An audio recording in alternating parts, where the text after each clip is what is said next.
Let me be direct with you from the outset, because what unfolded in the early hours of this morning demands directness. What we are witnessing is not a routine diplomatic announcement. It is not another predictable Middle Eastern summit. What we are witnessing is a fundamental restructuring of global power dynamics that occurred while most Americans were asleep, and the implications are so profound that I need you to stay with me through this entire analysis. I am looking at a joint communique released at 4:47 a.m. Eastern Time that has been circulating among State Department analysts for the past 6 hours. What it announces is not a bilateral trade agreement. It is not a cultural exchange program. It is not a symbolic gesture of friendship. What it announces is a formal military coordination framework between Iran, Russia, and China signed in Tehran, with operational protocols that go into effect in 72 hours. The document is 19 pages long.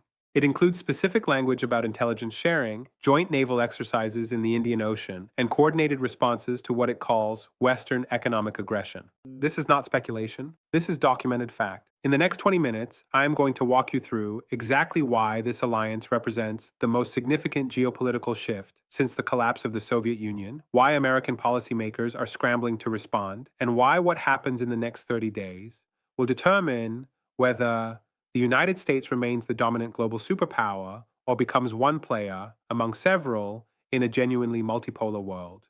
This is the kind of analysis you will not find on cable news, because cable news is still debating yesterday's headlines. Subscribe now if you have not already, because what we are about to cover is being actively discussed in classified briefings at the Pentagon and the National Security Council right now. Let's start with geography, because geography is destiny in geopolitics, and most people do not fully understand why this particular alliance creates such an overwhelming strategic advantage. Iran sits at the crossroads of three critical regions. To the west, it borders Iraq and Turkey, giving it direct influence over the land bridge between Asia and Europe. To the east, it shares a 560-mile border with Afghanistan and a 570-mile border with Pakistan. To the south, it controls the northern coast of the Persian Gulf and the entire southern coastline of the Strait of Hormuz, through which approximately 21 million barrels of oil pass every single day. That single waterway accounts for roughly 21% of global petroleum consumption. Now add Russia to this equation. Russia controls the largest natural gas reserves on the planet, approximately 48 trillion cubic meters, which represents about 24% of the world's total proven reserves.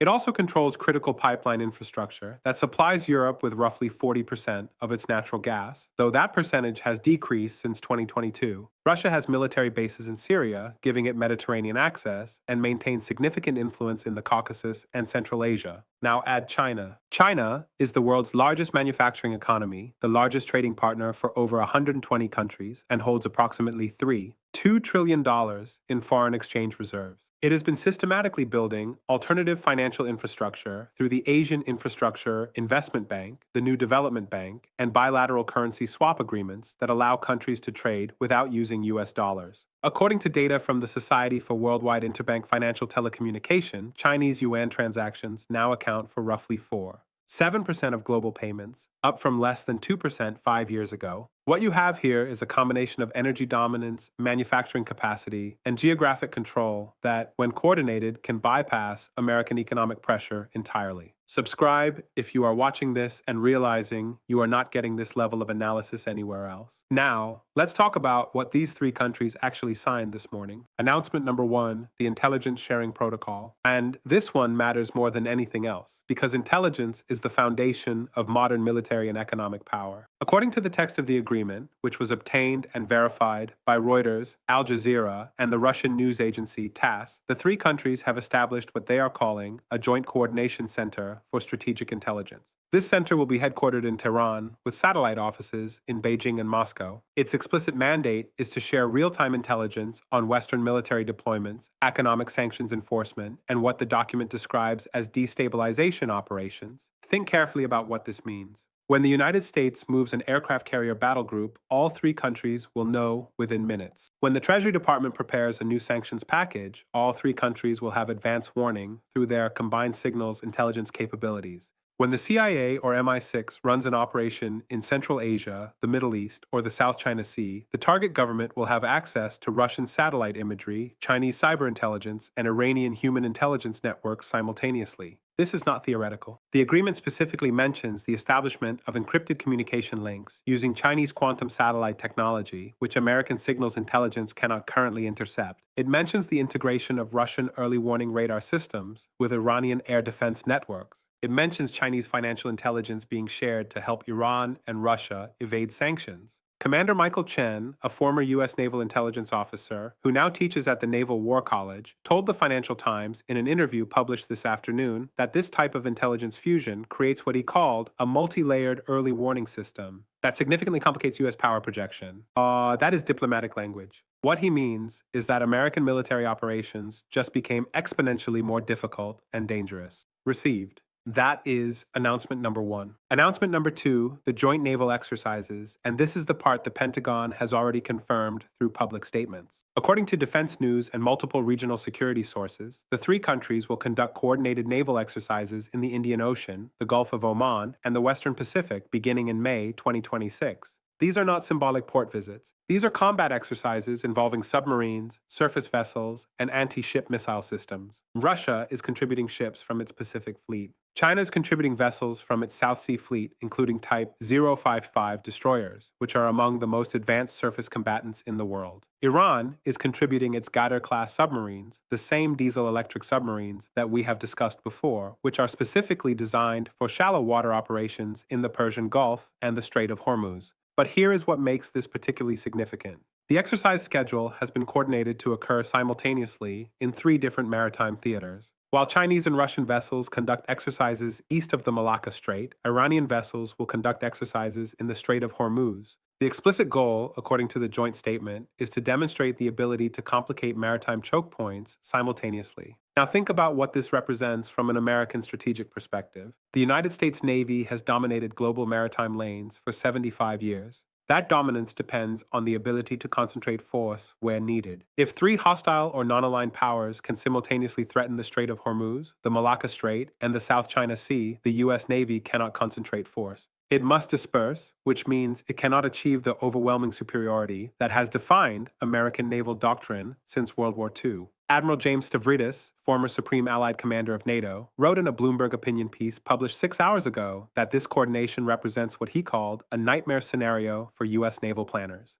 Stay with me, because this is where the narrative completely changes and where the economic implications become impossible to ignore. Received. That is announcement number 2. Announcement number 3, and this one almost nobody in the mainstream media is connecting correctly, the financial infrastructure component. Buried in Section 7 of the joint communique is language establishing what the agreement calls a tripartite trade and settlement mechanism. This is not a currency. This is something more subtle and potentially more powerful. It is a clearing system that allows the 3 countries and any other nations that choose to join to conduct trade without converting to US dollars. Here is how it works. Iran sells oil to China. Instead of China paying in dollars, which would require using the SWIFT international payment system and would be visible to U.S. Treasury sanctions enforcers, China pays in yuan directly into an account at the Asian Infrastructure Investment Bank. Iran can then use those yuan to purchase Russian manufactured goods or Chinese technology. Russia can use yuan earned from selling natural gas to China to purchase Iranian petroleum products or Chinese electronics. The entire trade cycle occurs without a single dollar changing hands. According to analysis by the Peterson Institute for International Economics, if this system is adopted by even a fraction of the countries in the Shanghai Cooperation Organization, which now includes 9 member states and multiple observer nations, it could reduce dollar-denominated targeted trade by as much as $400 billion annually within 3 years. That is a conservative estimate. Why does this matter? Because the dominance of the US dollar in international trade is what allows the United States to run trillion-dollar deficits without triggering inflation or currency collapse. When other countries need dollars to buy oil or settle international debts, they purchase U.S. Treasury bonds, which finances American government spending. If that demand decreases, interest rates must rise, which makes American debt more expensive, which constrains government spending, which limits American power projection.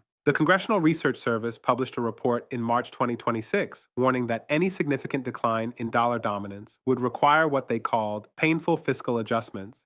That is Washington speak for austerity. Cuts to defense spending, cuts to foreign aid, cuts to the global military presence that has defined American foreign policy since 1945, received. That is announcement number 3. Now, let's talk about what is really happening behind the headlines, because there are two stories playing out simultaneously, and the mainstream media is only covering one of them. The mainstream narrative is that this alliance is a response to American sanctions and military pressure, that Iran, Russia, and China are being forced together by American aggression. That narrative is partially true, but it is incomplete, and the part that is missing is the part that matters most. The complete story is that these three countries have been systematically preparing for this moment for over a decade. This did not happen overnight. China began building alternative financial institutions in 2014 with the creation of the Asian Infrastructure Investment Bank. Russia began de-dollarizing its foreign exchange reserves in 2018, reducing dollar holdings from 46% to less than 16%. Iran began developing its own indigenous weapon systems and deepening ties with non-Western powers after the collapse of the 2015 nuclear deal. What happened this morning was not a reaction. It was the unveiling of a strategy that has been developed in careful coordination over years.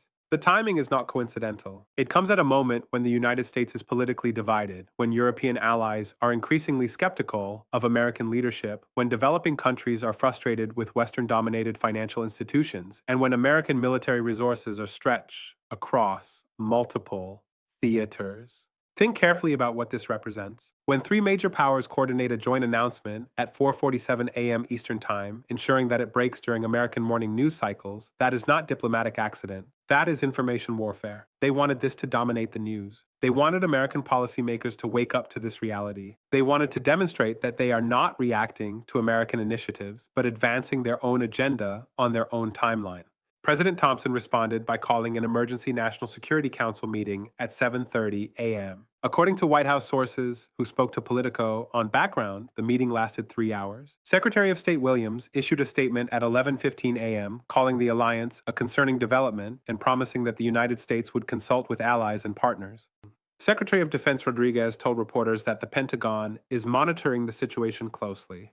Notice what those statements do not say. They do not say the alliance will fail. They do not say the United States has a plan to counter it. They do not say American allies are standing firmly with Washington. What they say, in the careful language of diplomacy, is that American policymakers are surprised and scrambling to respond. This has not notably changed the operational reality on the ground. If you own investments, if you have a retirement account, if you rely on global supply chains for your business, what is happening in Tehran this morning is not just a foreign policy story. It is a story about the stability of the financial system that your savings depend on. It is a story about the trade networks that determine the price of everything you buy. It is a story about whether the next 20 years look like the last 20 years, or whether we are entering a fundamentally different world. This pattern has repeated throughout history, and every time it repeats, the outcome is the same. The Peloponnesian War, 431 to 404 BC. Athens and Sparta, the two dominant powers in the Greek world, went to war. The conflict lasted 27 years. Both sides were exhausted, their treasuries depleted, their populations decimated by war and plague.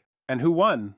Persia, which had been carefully playing both sides, providing financial support first to one side, then to the other, emerged as the dominant power in the Eastern Mediterranean without fighting a single major battle. The parallel is exact. The United States and its European allies represent Athens, a maritime trading power dependent on global networks. Russia and its proxies represent Sparta, a land-based military power. And China's Persia, the patient observer providing financial support, selling goods to both sides, waiting for the exhaustion of its competitors before stepping forward to claim dominance. Chinese President Xi Jinping has not made a public statement about this morning's announcement. He does not need to. The strategy speaks for itself. While Washington and Moscow expend resources confronting each other, while American and European attention is consumed by conflicts in Eastern Europe and the Middle East, China continues building infrastructure across Asia, Africa, and Latin America through the Belt and Road Initiative. It continues securing long-term resource contracts. It continues developing technological capabilities in artificial intelligence, quantum computing, and advanced manufacturing. Sun Tzu wrote in The Art of War that the supreme art of warfare is to subdue the enemy without fighting.